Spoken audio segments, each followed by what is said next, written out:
Hey everybody, welcome back to another episode of Making It with the Millionaires. All right guys, so on today's episode, we will be interviewing our very well and beloved Miss Pierreline Million. Hey. All right. Yep.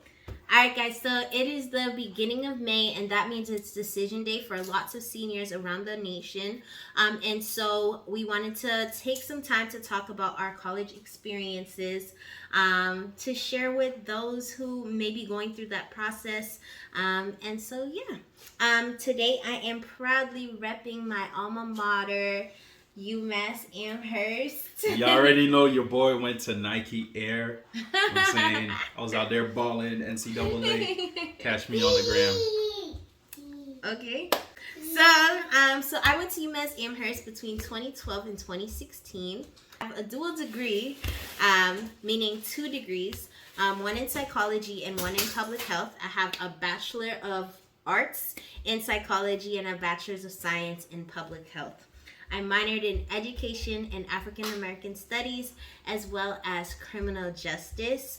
And then I do have a specialization in developmental disabilities and human services. Damn, I didn't know all that. You didn't know that? I feel like there's some things you should tell your spouse. Because like now we're over here doing an interview and I'm like, this is all brand new to me. I knew you had a dual degree. And that's all I knew. And psych major. Yeah. Yeah. So I majored in psych, majored in public health. So I have a degree in each of those separately. So instead of doing 120 credits, I did 150 credits so that I can get a bachelor's in each. Okay. Yeah. Did you know? You're so cute, babe. Why did you want to get 2 degrees, I guess? That is a good question. So when I first started, I was initially just a psychology major, and I'll get more into that after. But I was initially just a psychology major, but then when I realized that, like, most people that did psychology, like, you have to go through a lot more school to actually practice what you're doing. And so I was just like, all right, I want to add more to my education so that I could feel well-rounded and, like, feel like I could jump into something after 4 years of education. Okay, so with that being said, do you feel well-rounded? Do you feel like you're putting to use both those degrees? Or am I putting my degrees to use? Dun, dun, dun. Yes, I feel like working in a school setting, working with high school students, I feel like I actually am putting those, like, at least psychology, like, I feel like I learned a lot about, like, your development as a human, and I feel like I use a lot of that. And in terms of, like, public health, seeing that we just came through a pandemic, like, I feel like there's so much of the stuff that I studied in public health. And, like, it's funny because we knew it was a rising major. We knew that it was important to be studying these things. And the pandemic really showed, like, why it's important that, like, that you study public health and you know how to, like, combat, or you know that research safety and like doing research to find out, like, how people are dying, what they're dying, how to like prevent people from dying and stuff like that. From like things that could be, I don't know, controlled. Okay. Yeah. That's good. Yeah. You just learned some new stuff. Yeah. So what I really liked about UMass Amherst was that there's lots of academic opportunities. So it is a research school. So there's so much to do there. Like, there's so many majors offered. You could even create your own major. But I just feel like in terms of being a psychology major or being somebody studying in the sciences, there were so many research opportunities, so many funded things by the state. I know that there were just lots of ways that you can advance, that you can write a research paper, and that you can have, like, solid evidence to back it up that the school was supporting. Okay. Is that why you chose to go to UMass in the first place? Because I knew that I would get a really rich academic experience. Okay. Yeah. What was your second choice or option? My second option was UMass Dartmouth. Okay. Because they were offering me more money than UMass Amherst was. What was your third one? Don't say another UMass. No. I didn't really have a third. I applied into 10 schools, got into all of them, but then I narrowed it down to these 2 when I realized how much financial aid I was gonna get for each of the schools. Nice. Yeah. I don't remember all of them, but nice. yeah. So UMass Amherst was your top pick, though? It was not. Out of the 10, no? I actually did not want to go there. I actually applied like on a whim. Like the application deadline was due on January 15th, and I applied January 15th at 11 o'clock at night. Dang. Like, Those basic... Okay, yeah. Like, I was just like, well, I'll try it out. Yeah. Like, I was just like, I'll submit an application. We'll see what happens. But it looks like that's where God wanted me to go, because that's where I went, and I loved it. Other things I loved about the school is that there was lots of ways to get involved. There were hundreds of RSOs, which stand for Registered Student Organizations. And so it was just... When you didn't live on campus, or... I don't know what any of this means. An RSO is a Registered Student Organization, and it was just like a group of students that put together a club. So it was like clubs. Yeah. And then some of them were like work studies. So like that means like you're getting paid for doing that. Yeah, that's the only one I know. Yeah. But do all schools have RSOs, or is it called different things? It might be called different things at different schools. Yeah. But yeah. Okay. So I was part of so many, and yeah, there's lots of work studies. And then another thing that was super exciting about UMass is the food. The food was so good, guys. Y'all hyped up UMass food so much. It's 5-star so chef. Good. I mean, I'm not gonna lie. When I went there, I didn't attend UMass, but like when we went to visit, you guys did have a variety of options, which was pretty cool. And it was there was like was it sushi bar? Yeah. Like salad. They had like Italian. I think there was a night they served lobster. Yep. I could be wrong. Yep. I wasn't there for that one though, but some of my friends were. Oh my gosh, such great food. But then what I also liked was that the atmosphere, like at the dining halls, was always like you could spend hours there. Like I would spend hours there just enjoying eating, talking to people, like, and just enjoying a good vibe. So yeah. Next, I'm going to go into like 3 highlights from each year, just to share like an overall experience of my time there. So my freshman year, which I call introductions, I first lived on a floor that was all people with my same major. So I went in initially as just a psychology major. And so I lived on a floor where everyone was a psychology major. And it was called a RAP, a Residential Academic Program. You said just a psychology major? No. Yeah. Oh, I thought you said justice. No. Oh, okay, I was like, just what? Yeah. So I came into UMass as a psychology major, and I opted into living on a floor of everyone being psychology majors. And it was called a Residential Academic Program, a RAP.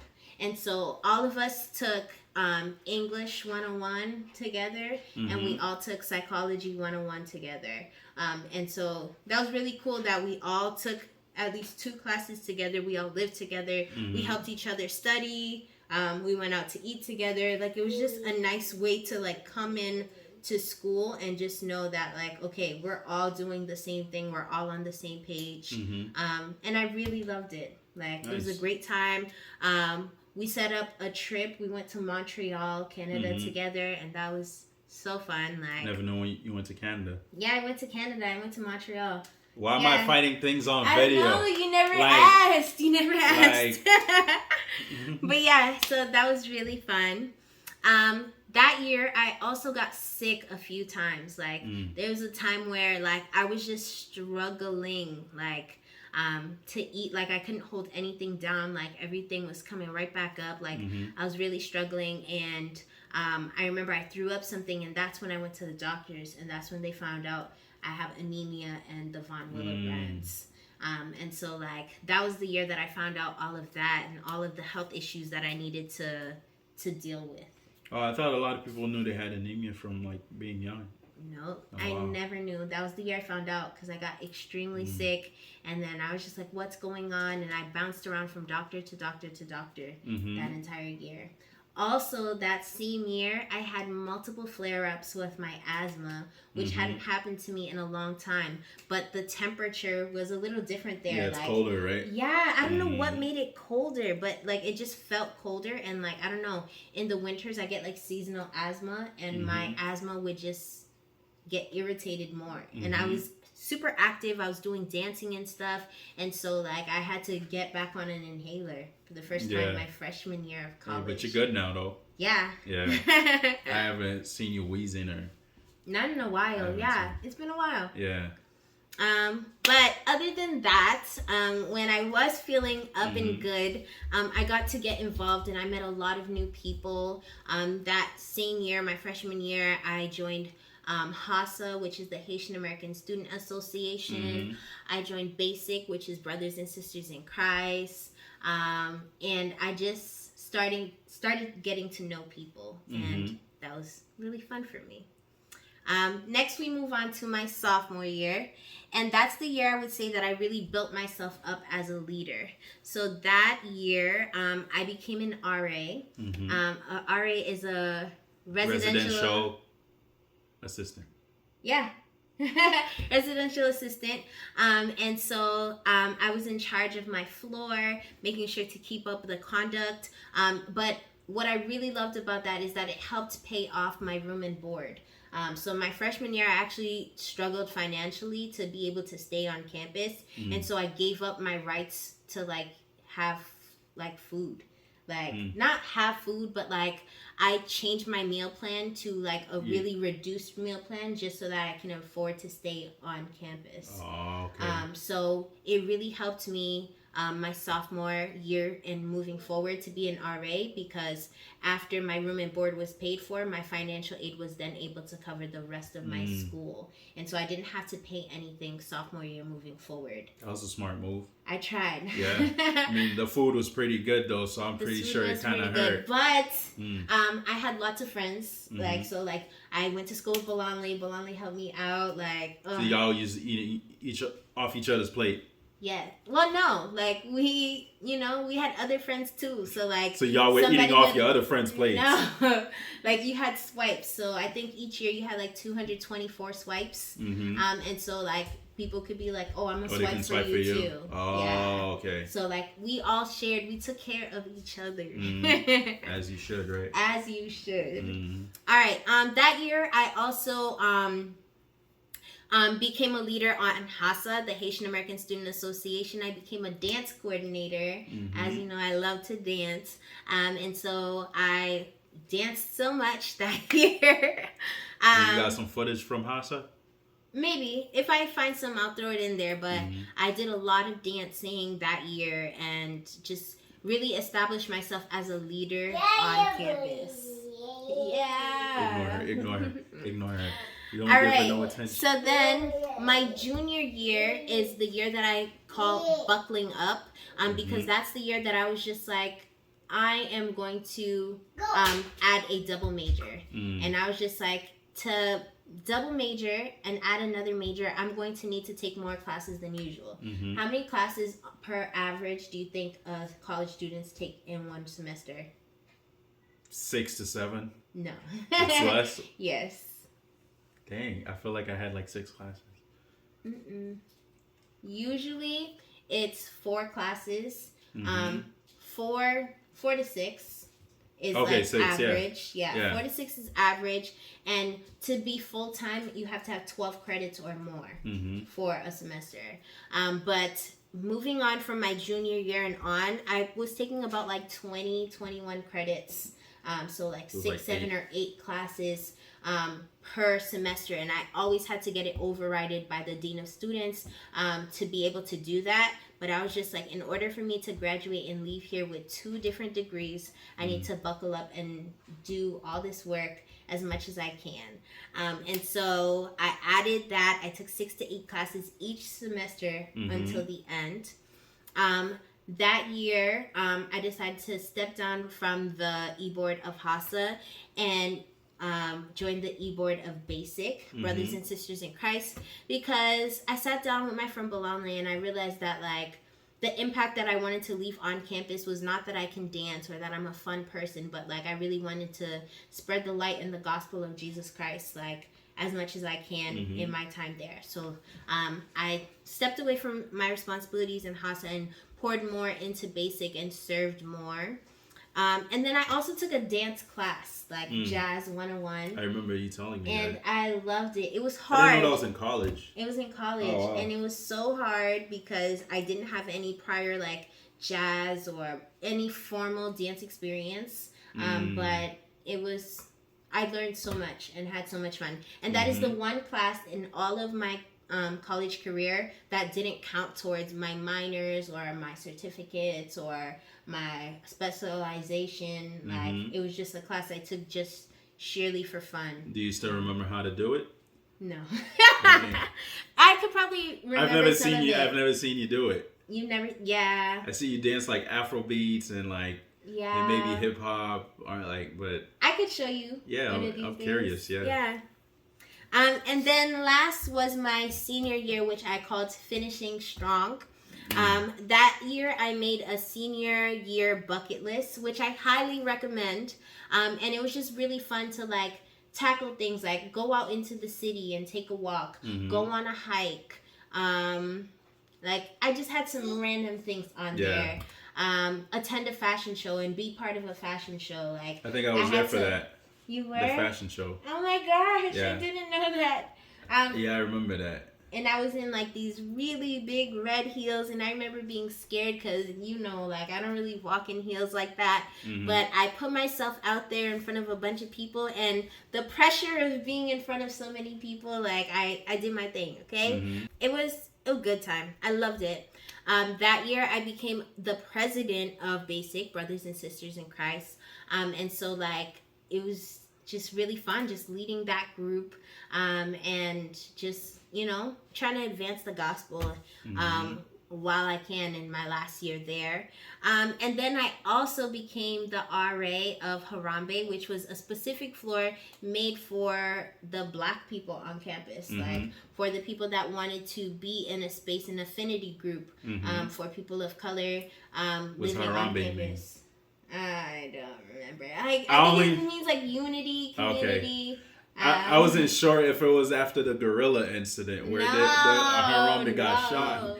But yes, I became the RA of Harambe, and what was really cool about that is that like my freshman year I lived in Northeast, my sophomore and junior year I lived in Orchard Hill, but my senior year being the RA of Harambe meant I had to move to Southwest, which was where like more people of color lived in that area of campus, and like there was just more diversity in that area. South Side is where it's at. If y'all trying to go to UMass and looking for diversity. Oh my gosh. South Side. There's diversity all over, but I feel like there's pockets because what I really love about the school is that like it's all like one big city. So like there's different areas in the city. Yeah, and like so, the boroughs of Boston type of stuff. Like the suburbs, like the hills, like and so like going to Southwest like was a different environment. And so I got to know a lot of new people that I never met. Like I'm just like, what? We've been here together the whole 4 years. And so that was really cool. I really loved it. And yeah, just overall, I genuinely enjoyed my college experiences. If you guys have any questions about college in general, if you have any questions about UMass Amherst, granted, like it's been a while since I graduated, so I don't know as much as I can answer. But I genuinely loved college. I feel like it was a time where I really learned a lot about myself. I was challenged in so many different ways. Like I'll be honest with you, I don't remember everything I learned in every single class that I took, but I remember how I felt. I remember all the things I learned about myself and how I interact with other people. And yeah, like I just highly recommend getting higher education no matter what you're studying for that aspect of it. Okay. Yeah. I didn't go. I lied to you guys. I'm really sorry. I lied earlier and I said that I went to Nike Air. I didn't go to Nike Air. I went to Bunker Hill Community College. I'm very proud of that school. It's a good school. It's a good school to start off, you know, community college. A lot of people talk down about it, but it's definitely like a great route to go if you don't know what school you want to go to or like how you plan to afford school. So community colleges are a great, I guess, an alternative to help you transition to, you know, a bigger school or university that you want to go to. But yeah, aside from Bunker Hill, I was in Berklee College of Music for about 2 semesters. I forgot. Yeah, so it's a very great school to be at. Like, you know, it's, especially if you love music, you like being a musician and networking with other people. But while I was there, like I got to make a lot of great connections, meet people from like, you know, different parts of the states and stuff, like people from LA. There was even famous people that I've watched videos of from Brazil. So like to me to be able to walk in the same hallway as like somebody who was like kind of like world renowned in like the music community was pretty awesome. But yeah, like I did not stay on campus. Campus was wicked expensive, but I would often drive into the city, park my car, get 100 tickets because the parking in Boston was just terrible. But yeah, what do you? If you could, would you do it again? Do what again? Your college experience, either at Bunker Hill or at Berklee. I definitely would. At Bunker Hill, it was really fun because I did take like some art classes, and it was really cool to, because like I've been drawing my whole life, but to be able to take a class where like you learn about different forms of art, like I don't know, it was just really cool because like the projects that they assigned us, it would be like go to the museum and then see a piece and then come back and try to do something similar to that piece, or like we would study different arts from history and trying to dabble in different types of mediums of art, which was cool.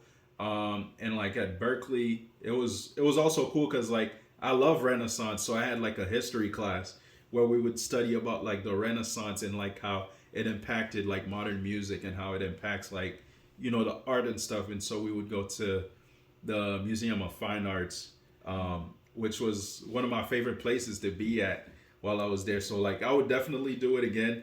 I know in the future, like I do plan to go back as a returning student. So because it's just a really good school to be at. Like, you know, anybody who knows me, I'm passionate about music, you know, and I really am happy that I got the opportunity to teach, you know, after school even, you know, like teach music and run a music program, which means, you know, like my little time there still paid off, and like the grind that I still do off college, at home, at church, like, you know, it pays off. So yeah. I'm super proud of you. And I don't know, I feel like it was such a huge accomplishment when Joel got into Berklee, because that was something he really wanted ever since high school, and he was intimidated to do it, and then I pushed him to do it. You pushed me to do it? I think I did. I applied twice. I don't remember what it was, but I think I applied and then I didn't get in, and then years later, and I thought to myself that look, like I've been working so hard musically, and like I've seen my growth, and people have seen the growth in me, and like, you know, I feel like people in the community started to kind of like see me, and like people who would hear me from when we used to play for our youth choir and stuff. Like when we used to go around and play for all these churches, people would see me. They wouldn't know my name, but they would be like, yo, that guy on keys is nice. And so like I think like I took it like to heart that look, I made a lot of growth, I should give it a shot. And I feel like I did apply before, but I don't remember what happened. And then the second time, if it was the second time, I got the audition, and like I remember how happy I was, because it was just like, wow, it's kind of like a hard school to get into because it has like a 33% acceptance rate. So it's like not everyone gets in. It's either you're great at playing, or you're, I think, like really good at music theory and stuff like that. Anyways, I'm glad you were there. You know, you were very supportive throughout the whole journey, and like it really helped me, you know, pursue, I guess, my career in music further. Thank you. Wow. I'll go thank somebody else. Thank you, Jolene.